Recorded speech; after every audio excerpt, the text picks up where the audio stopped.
Olá, amigos internautas, como vocês estão?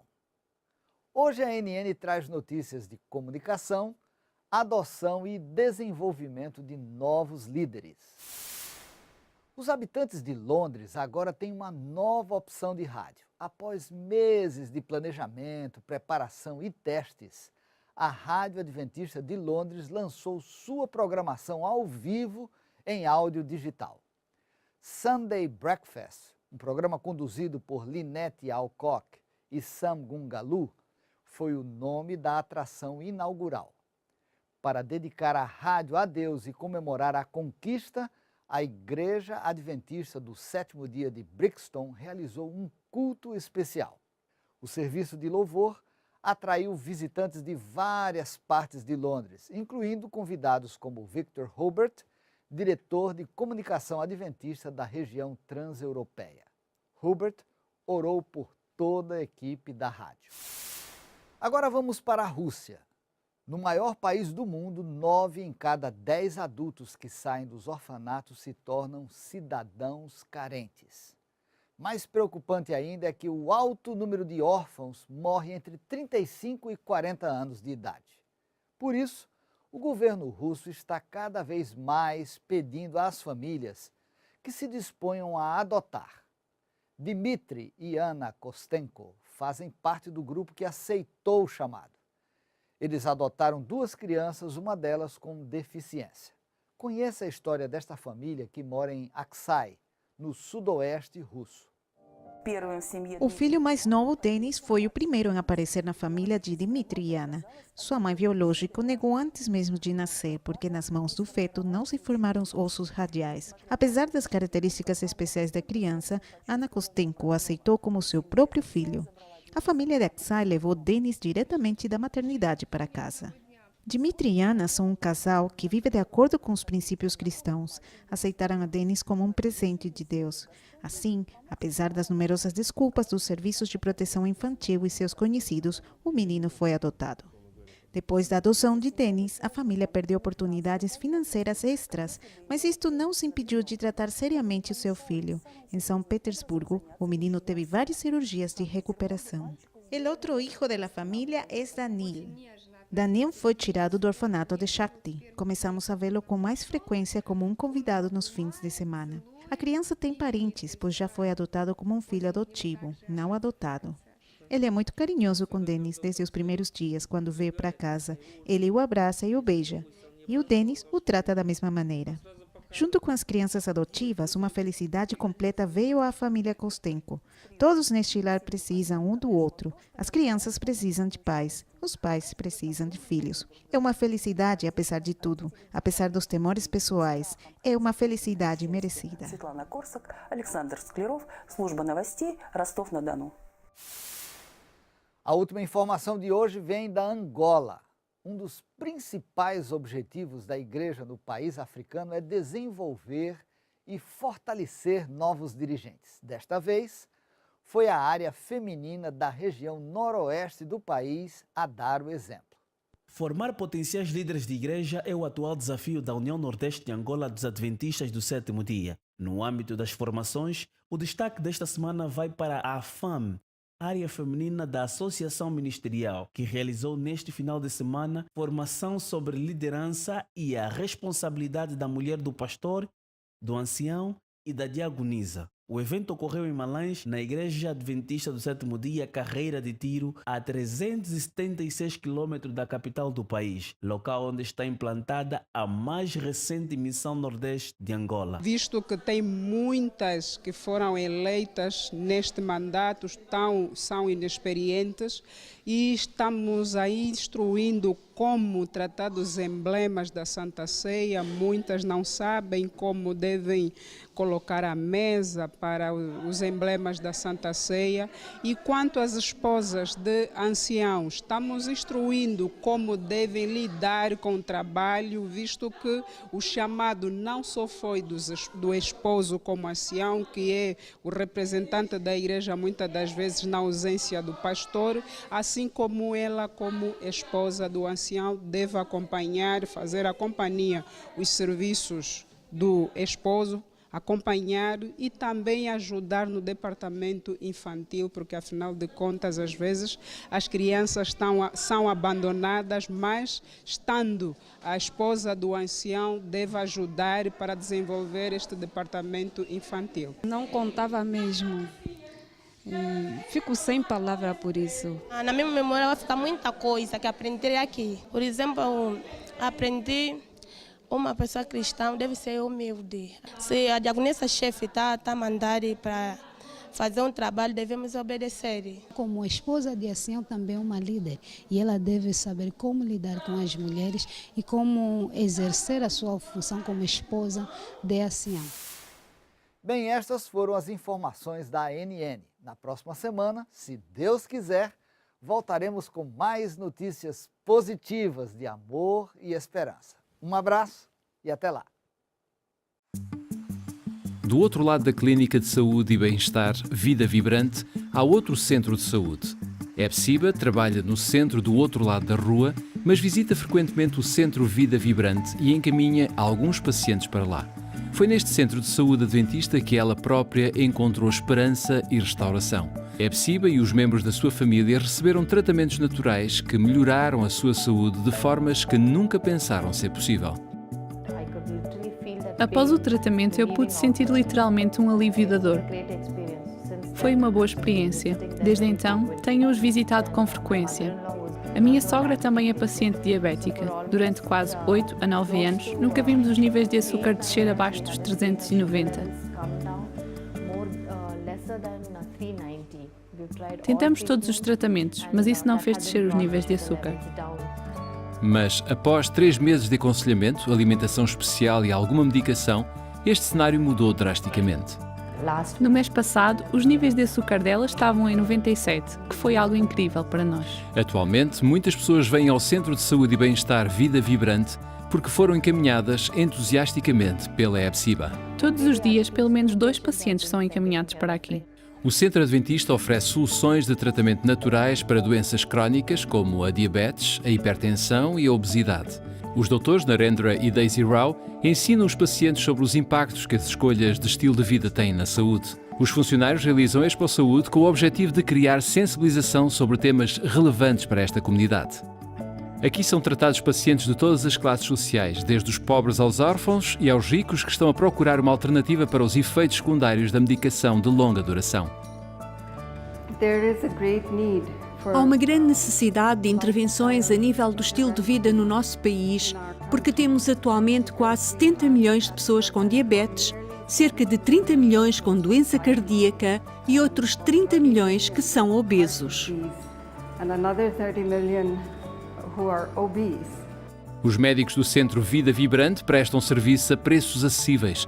O objetivo é atrair pacientes a um preço competitivo, mas que promova a sustentabilidade para que esta pequena clínica missionária possa continuar a crescer. Propusemos um centro maior que irá incluir os seguintes serviços: diagnóstico, aconselhamento nutricional, loja de alimentação saudável e restaurante, instalações para exercício físico, uma piscina e, acima de tudo, um centro de formação. Na Índia não temos nenhum centro para dar formação aos nossos obreiros evangélicos e profissionais de saúde missionários. Portanto, queremos que este centro seja um centro de influência, onde possamos ajudar os nossos obreiros a trabalharem com a comunidade através do evangelismo pela saúde. O seu apoio à missão global ajuda o Centro Vida Vibrante e outros centros de vida e esperança. Ore, por favor, pela obra missionária de saúde nesta grande metrópole. Ore para que esta clínica possa ser um modelo para muitas no vasto país da Índia. Este trimestre, a sua oferta do 13º sábado vai apoiar 3 projetos da divisão norte-americana. O Centro Vida Nova, uma escola para alcançar nativos americanos para Jesus, uma outra escola nativa no Canadá e uma escola missionária na missão Guam, Micronésia.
E hoje gostava de falar com os irmãos sobre este tema, o top 10 ou o top 10 de Deus.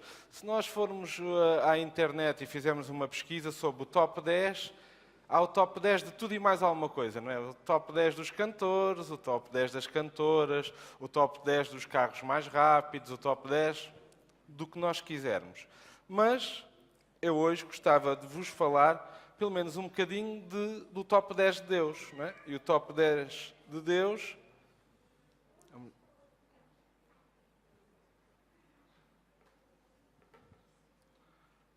João, passas sempre tudo, está bem?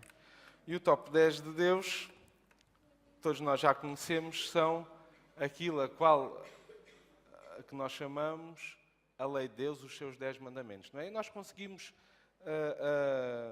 reduzir ou simplificar esta lei, estes 10 mandamentos, este top 10 de Deus, nestas pequenas frases. Não terás outros deuses diante de mim, não farás para ti imagem de escultura, não tomarás o nome do Senhor teu Deus em vão, lembra-te do dia de sábado. Mas isto é, digamos assim, uma abordagem reduzida, porque os mandamentos são mais complexos.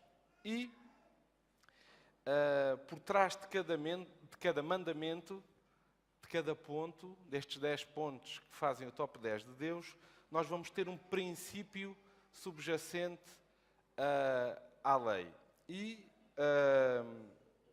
quando nós olhamos assim de uma maneira superficial para esta lei, podemos cair na tentação de dizer, bom, eu não quebro, digamos assim, nenhum ponto, pelo menos de uma maneira descarada. Não é? Não mato, não roubo, tento não mentir, tento honrar o pai e a mãe, tento guardar o sábado. Portanto, olhando assim de uma maneira superficial, nós podemos achar que até não estamos assim muito mal comparando-nos aqui com a lei de Deus. Mas se nós olharmos para o princípio que está subjacente a cada ponto destes, o nosso sentimento certamente será um bocadinho diferente. Agora, olharmos para esta lista, nós podemos fazer várias perguntas. A primeira é, por que razão é que Deus nos dá este top 10? Qual seria o objetivo de Deus? Será que, se cumprirmos o top 10, Deus fica mais feliz connosco? Deus vai ficar mais contente por nós cumprirmos estes 10 requisitos? Será que Deus vai nos amar um bocadinho mais porque nós cumprimos esta lista? E a outra pergunta, e se nós não cumprirmos o top 10 de Deus, será que Ele nos vai amar um bocadinho menos? Fica menos feliz connosco? Estas são algumas das perguntas que nós, a olhar para esta listagem que Deus nos dá, que podem vir à nossa cabeça. Mas há um erro que nós muitas vezes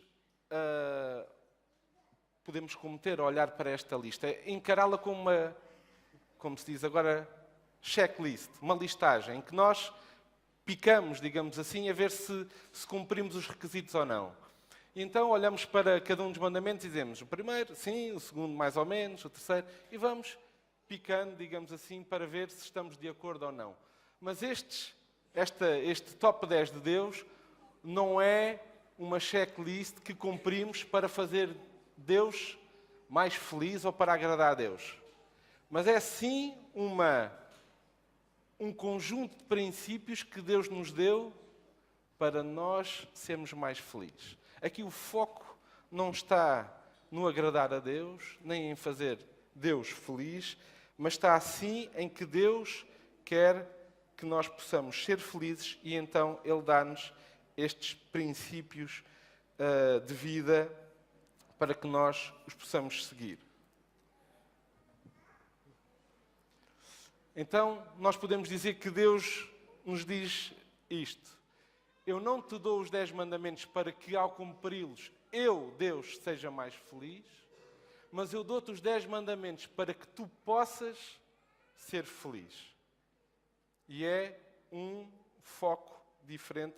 E por vezes nós achamos que temos que cumprir aqueles 10 requisitos para que Deus possa ser feliz e possa ficar contente connosco. Mas nós esquecemos de uma coisa, é que o depósito de amor de Deus está sempre no full, está sempre no máximo. E por mais que nós usemos este amor de Deus, aquele ponteiro nunca desce, nunca vem cá para baixo. Até quando nós não cumprimos aquela lista, aqueles 10 conselhos que Deus nos dá, o indicador, o ponteiro do amor de Deus não baixa. Está sempre no máximo, está sempre com o depósito cheio. E não podemos esquecer isto quando nós nos debruçamos sobre a sua lei, sobre este top 10 dos mandamentos que Deus nos dá até nós. E nós já falámos muitas vezes sobre os 10 mandamentos, e nós sabemos que parte deles dizem respeito à nossa relação com Deus, e outra parte dos mandamentos dizem respeito à nossa relação com aqueles que estão à nossa volta. E como é habitual no top 10, quando começamos a falar do top de alguma coisa, começamos por que número? Pelo primeiro ou pelo último? Pelo último, não é? O top 5 começamos. E em quinto lugar ficou... E, portanto, eu hoje gostava que nós centrássemos a nossa atenção no 10º tópico da lista, que é... Era fácil, porque eu já tinha posto ali a lista, não é? Porque se fosse assim de repente, sentarmos à espera, iríamos ter dificuldade em nos lembrarmos. Não cobiçarás. Parece que é uma coisa assim simples, não é? Quer dizer, há aqui pontos que são muito mais interessantes e importantes, não é? O sábado, nós falamos muito, pregamos muito sobre o sábado, não ter outros deuses, não ter imagens de escultura e por aí fora. Mas hoje eu gostava de começar pelo 10º. E depois, eu pensei, depois podíamos ir subindo, não é? Mas como cada um de nós, dos anciãos, prega uma vez por trimestre, até chegar ao 1, só daqui a 2 anos e meio, mais ou menos, é que chegamos lá. Mas pronto, pode ser que sim. Portanto, o número 10 deste top 10 de Deus é este. Não cobiçarás a casa do teu próximo, não cobiçarás a mulher do teu próximo, nem o seu servo, nem a sua serva, nem o seu boi, nem o seu jumento, nem coisa alguma que pertence ao teu próximo. Não cobiçarás. Não é? Será que se Deus fosse hoje que Deus nos viesse dar esta lista, Ele não ia falar desta maneira, não é? Portanto, quem é que daqui já cobiçou um boi? Não é? Ou um jumento? Não é uma coisa que nós, no nosso dia-a-dia, cobicemos, não é? Portanto, quando nós lemos esta lista, parece que não faz muito sentido, não é? Mas se Deus hoje, em 2018, apresentaste esta lista, Ele se calhar diria desta maneira: olha, não cobiçarás a vida daqueles que tu conheces. Não cobiçarás o seu ou a sua companheiro ou companheira, nem os seus empregados, nem a sua empresa.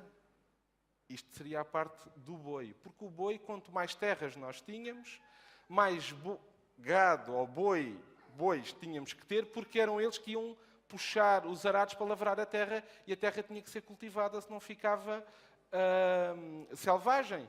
E, portanto, a terra tinha que ser trabalhada. E, portanto, aqui nós temos os empregados ou a empresa. E depois, nem a sua formação ou trabalho, nem o seu estatuto social. Estatuto social porquê? Quem é que andava de jumento?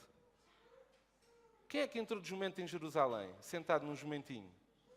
Jesus. Que simbolizava o quê? O rei de Israel, que estava a entrar. Só, digamos, a nobreza é que se deslocava de jumento. E, portanto, provavelmente hoje Deus diria nem o estatuto social.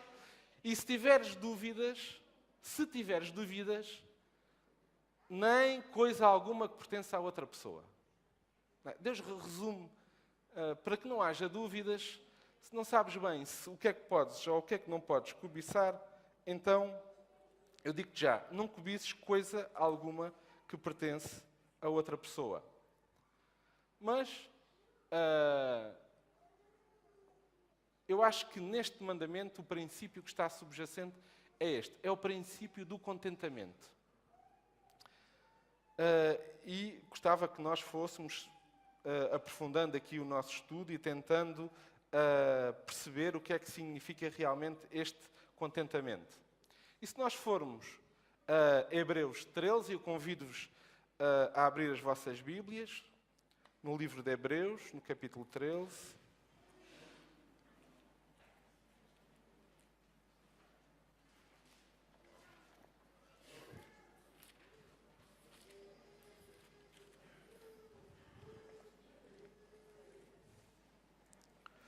Digamos que este versículo 5 do capítulo 13 de Hebreus tem duas partes. E vamos começar por ler a segunda parte. E a segunda parte diz-nos: de maneira alguma te deixarei, nunca, jamais te abandonarei. Digamos que isto é uma promessa que Deus nos faz, a cada um de nós. Mas se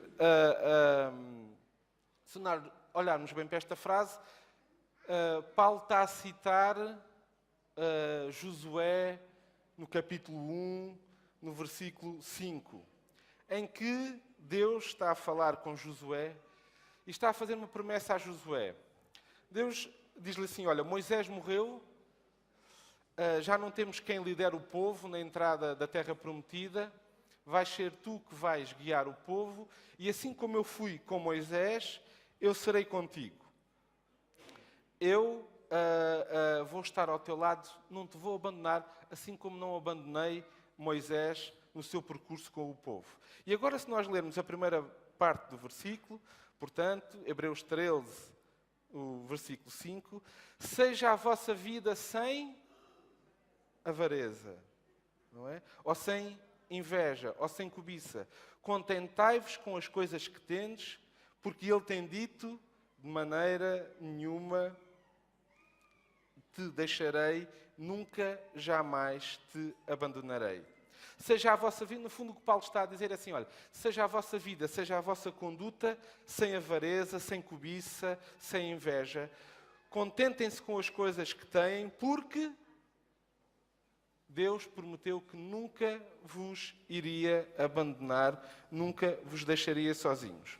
Nós só seremos, ou só estaremos verdadeiramente satisfeitos, contentados, digamos assim, se tivermos a consciência de que Deus nos fez esta promessa: nunca, jamais te deixarei de maneira nenhuma. Serei sempre o teu pai, serei sempre o teu sustentador, o teu protetor. Seja a vossa vida sem cobiça, contentai-vos com as coisas que têm, porque Ele tem dito: de maneira alguma te deixarei, nunca, jamais te abandonarei. Ou seja, nós podemos começar a perceber que quando nós nos esquecemos desta presença de Deus na nossa vida constante, que Ele oferece, se calhar resvalamos para o início, para uma vida cheia ou com cobiça. Mas o que é a cobiça? Às vezes nós falamos de coisas que temos uma ideia do que é que significam, mas não temos um conhecimento profundo sobre aquilo que estamos a falar. Cobiça, se nós formos a Deuteronômio, capítulo 5, versículos 21, que é outro sítio onde estão escritos os 10 mandamentos, Êxodo 20 e em Deuteronômio 5, 21, e se formos a este mandamento, nós vamos ver que está escrito assim: não cobiçarás a mulher do teu próximo, e depois, a seguir, ele diz: não desejarás. E, portanto, a cobiça, nós podemos descrever a cobiça como o desejar, mas de uma maneira mais intensa. Um desejar forte, desejar fortemente. Mas então, se Deus está aqui a dizer que nós não devemos desejar, surge sempre uma pergunta: então nós não devemos ser ambiciosos? Então nós não devemos desejar ter uma profissão melhor, ou ter condições de vida melhor, ou ter um carro melhor, ou uma casa melhor? Será que é isso que Deus nos está a dizer? Que nós não devemos ser ambiciosos? Que nós nos devemos contentar com a situação em que estamos e que devemos ficar por aí? Será que é a mensagem que Deus nos está a querer passar. A cobiça não é desejar ter uma casa melhor. A cobiça não é desejar ter condições para conseguir que o nosso filho ou a nossa filha possa frequentar uma escola diferente, ou ter um carro mais confiável, melhor. Ter desejos não é algo errado. Porque Deus diz que, lembrem-se, analisando este mandamento, não cobiçarás aquilo que é de alguém. Portanto, se Deus aceita que alguém tenha posses e que tenha coisas. Ele não põe o foco nessa questão. Agora, o que Deus diz é: não desejes de uma maneira intensa aquilo que pertence a outra pessoa. É interessante que há tanta coisa na Bíblia que nos encaminha sempre para o Gênesis, não é? E quando nós lemos em Gênesis, no capítulo 3, no versículo 6, nós vemos que Adão e Eva acabam por comer o fruto que Deus tinha dito para eles não comerem. Podes passar, João? Outra vez? Ok. Para trás. Ok.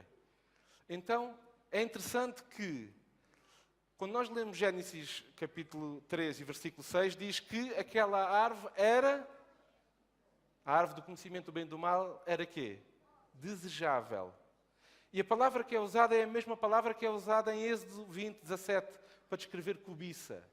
Portanto, aquele desejo em relação à árvore do conhecimento do bem e do mal não era um desejo simples, não era uma vontade em ter algo que nos fazia falta. Era, sim, um desejo de cobiça.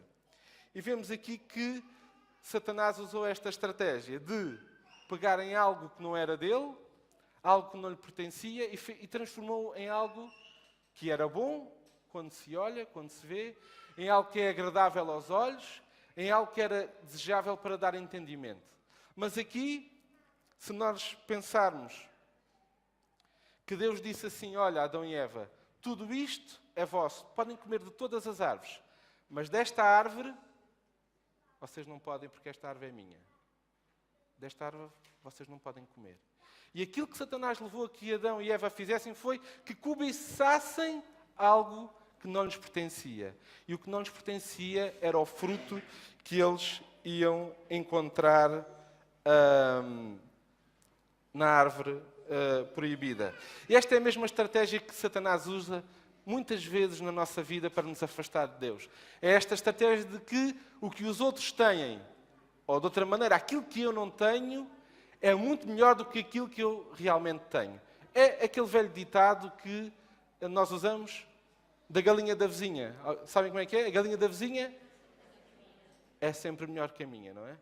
Até nas galinhas nós comparamos as nossas galinhas com as galinhas das vizinhas. E esta é uma estratégia que Satanás usa hoje em dia, continua a usar, apropriando-se daquilo que não é dele e fazendo com que aquilo que não nos pertence tenha um aspecto maravilhoso, para que nós possamos cobiçar e desta maneira afastar-nos deste princípio que Deus nos expõe. Voltando a Êxodo 20 e a este número 10 do top 10 de Deus, são apresentadas várias coisas, são apresentadas pessoas, os servos, as servas, a mulher, propriedade, estatuto, formação, bens materiais, nós já a vimos por aí fora, e só aqui uma nota, a mulher não era considerada, apesar do estatuto que a mulher tinha nesta altura, a mulher aqui não é considerada como uma propriedade. A mulher não se podia vender, nem se podia alugar. Mas sabem, a mulher podia vender e alugar o seu marido. Sabem porquê? Deus não sentiu necessidade de dizer, olha, os maridos não há necessidade de dizer que os maridos não se podem alugar ou não se podem vender. Sabem porquê? Porque não havia mercado para os maridos. Quem é que queria um marido já usado digamos que a mulher, queres ficar com esse marido? Então, ora, leva, nem sabes bem onde é que te vais meter, portanto, se quiseres, podes ficar com ele. E por isso é que Deus não vê esta necessidade. Mas Deus vinca bem aqui que, ao separar as propriedades da mulher, que eram coisas diferentes, que a mulher não era uma propriedade, como naquela sociedade era encarada muitas vezes. Então, se o princípio é o contentamento, aquilo que se opõe ao princípio é a contenda, digamos assim. O contentamento nós podemos definir como um estado de satisfação. Eu estou satisfeito, estou tranquilo, estou em paz, não tenho nada, digamos assim, que me esteja a perturbar neste assunto. E a contenda é precisamente o oposto. É um sentimento de competição, de luta, de querela. Digamos que aquele que tem uma cobiça, ou que tem cobiça, ou cobiça algo que não lhe pertence, é alguém que tem uma luta interna, que não está no seu estado de satisfação, que não está em contentamento, que está sempre em luta, à procura de algo que lhe falta e que ele não tem e que esse algo está nos outros ou pertence a outros. Está sempre numa busca permanente de algo que o possa satisfazer. E esse algo nunca está nele, tem que ir sempre procurar nos outros. E quando nós embarcamos neste caminho, nós temos tendência sempre para compararmos. Comparar aquilo que eu sou, aquilo que eu tenho, com aquilo que o outro é e aquilo que o outro tem. Mas a comparação em si mesmo não é uma coisa errada. Porque eu posso ir à casa de um irmão meu, e ver que ele tem uma televisão, espetacular essa tua televisão. E pensar, eu gostava de ter uma televisão como esta. Isto não é cobiçar. Ou ir à casa de um irmão que arranjou o seu quintal, fez um jardim todo bonito, e eu dizer, este jardim é muito mais bonito do que aquele que eu tenho em casa. Está muito mais bem arranjado. Olha, gostava de fazer uma coisa semelhante destas. E isto não é a cobiça, isto não é a inveja. Quando nós não estamos satisfeitos com aquilo que temos, com aquilo que existe no nosso coração, nós começamos a passar desta comparação em que, sim senhor, a comparação é uma coisa normal do dia a dia, para o sentimento de cobiça. O sentimento em que nós pensamos, eu quero ter aquilo, e se não tiver aquilo, eu não vou ser satisfeito, eu não vou estar em contentamento. Digamos que quando nós cobiçamos, quando nós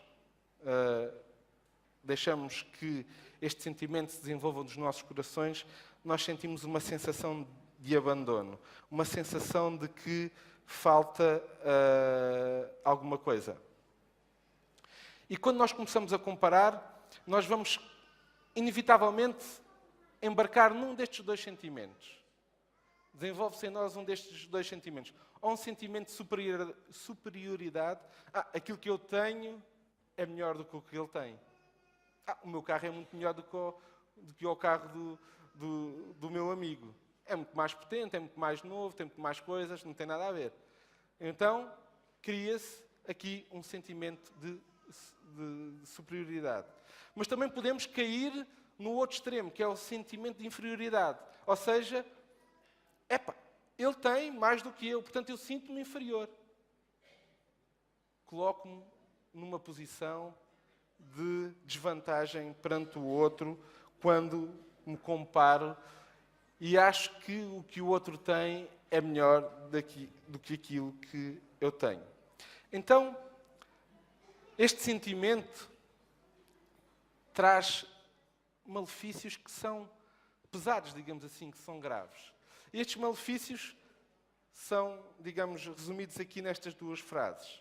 Nós, quando estamos imbuídos de um sentimento de cobiça, de inveja, de insatisfação, não nos alegramos quando alguém é abençoado.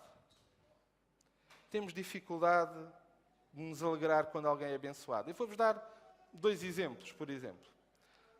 Eu estou no meu trabalho e o meu colega é promovido e eu não sou.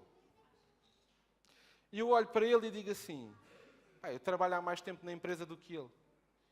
Porquê é que ele foi promovido e não fui eu? Eu é que devia ter sido promovido? Está mal. Os benefícios que ele vai ter com a sua promoção deviam ser meus. E eu não me consigo alegrar com a bênção ou o privilégio que o meu colega teve por ser promovido. Ou então, caímos no outro extremo da cobiça, que é, não nos alegramos quando acontece alguma coisa de mal a alguém de quem nós não gostamos. Por exemplo, olha, sabes que o Zé teve um acidente de carro. Teve? Bem feita. Então, e aconteceu alguma coisa de grave? Sim, olha, ficou ferido e tal, ficou ferido em várias partes. E ficou na cara? Sim, acho que ficou com uns arranhões na cara e tal. Boa. E é permanente? Não há nada a fazer? E, portanto, estamos a falar de uma maneira com humor, mas no fundo é isto. Nós alegramos quando algo de menos bom acontece àquele de quem nós não gostamos. A cobiça tem estes malefícios. Digamos que nós não nos conseguimos alegrar, nem de uma maneira, nem de outra, com aquilo que acontece àqueles que estão à nossa volta. Se nós formos a 2 de Coríntios, e convido-vos a abrir a vossa Bíblia, nesta porção da Bíblia, 2 de Coríntios, no capítulo 10.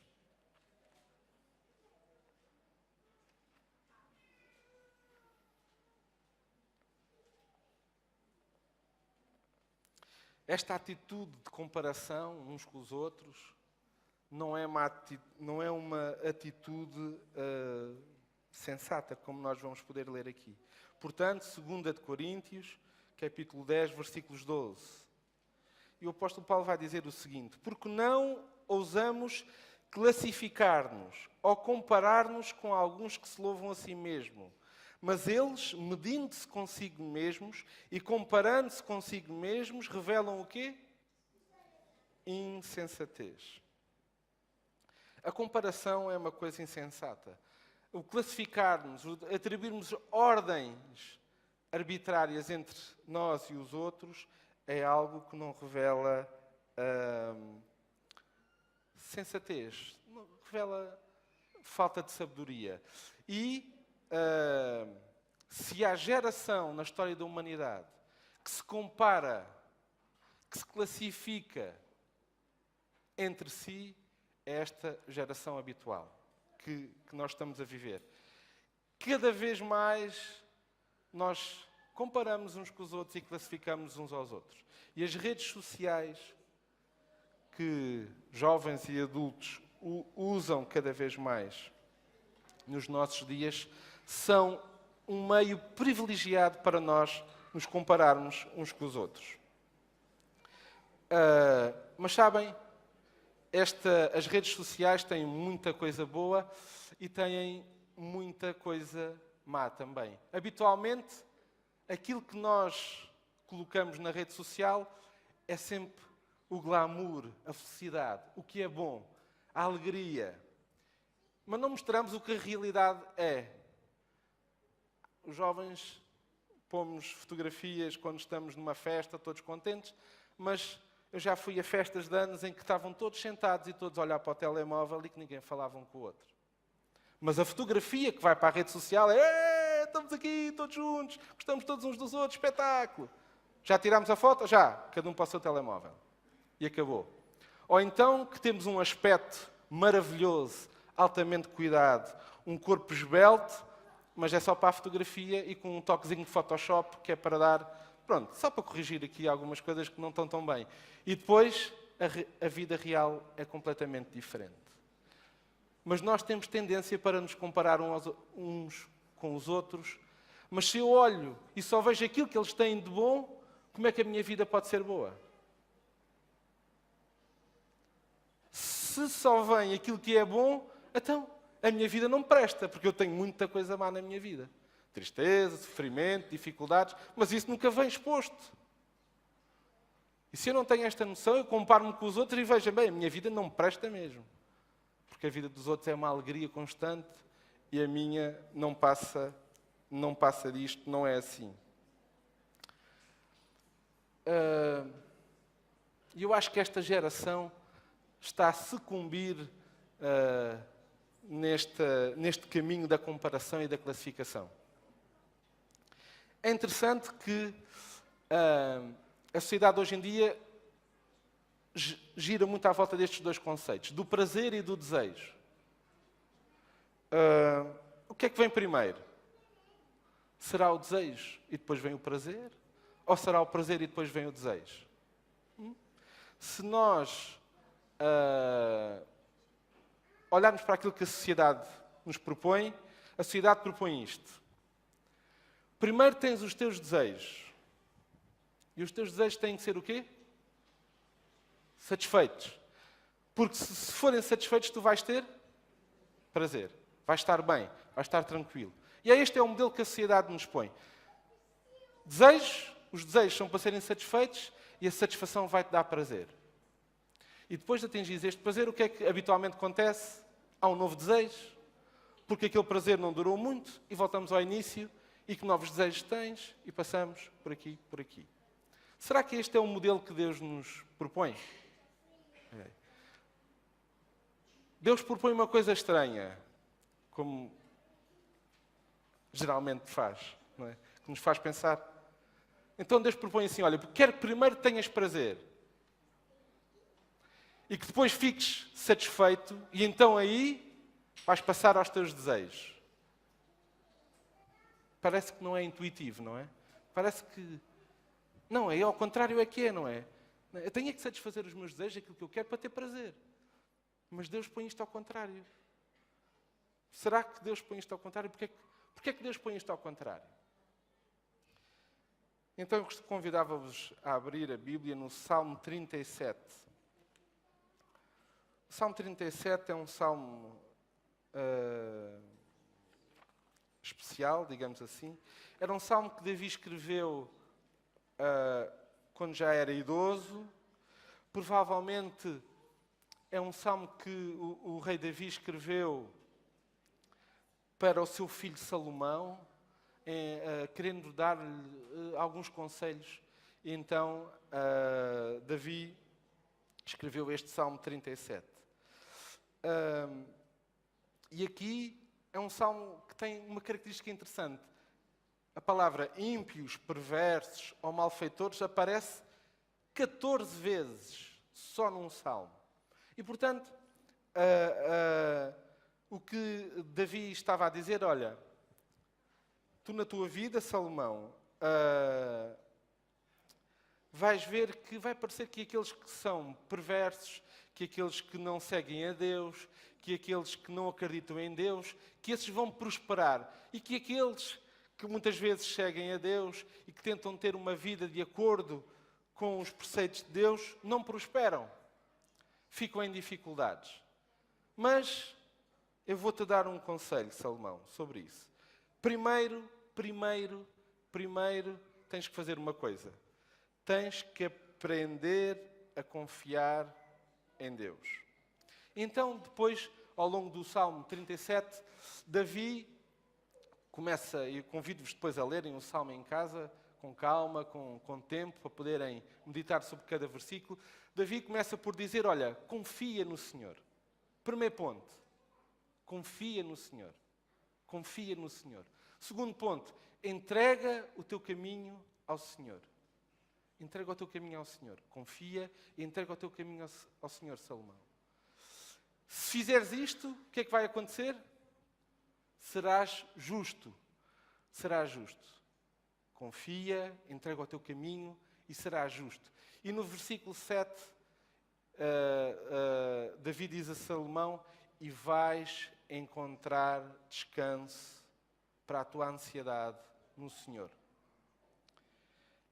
Eu saltei aqui de propósito o versículo 4,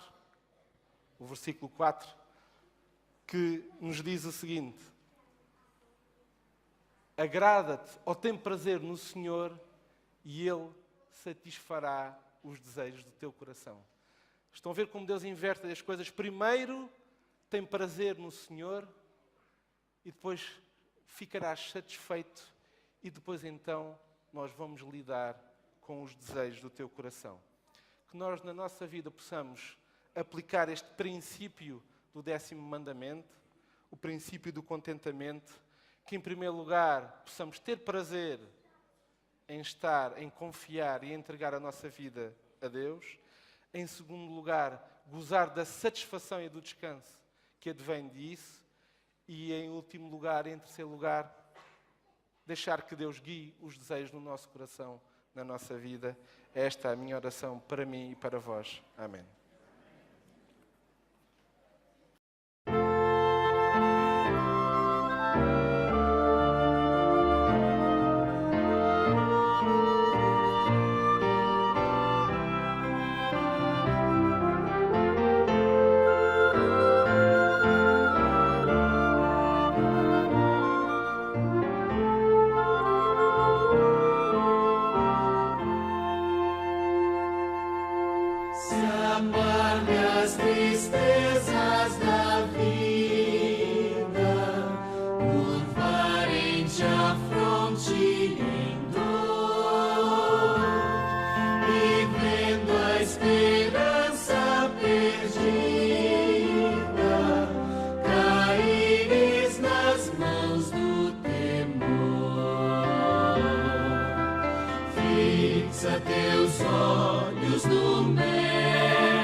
Maravilhas do céu.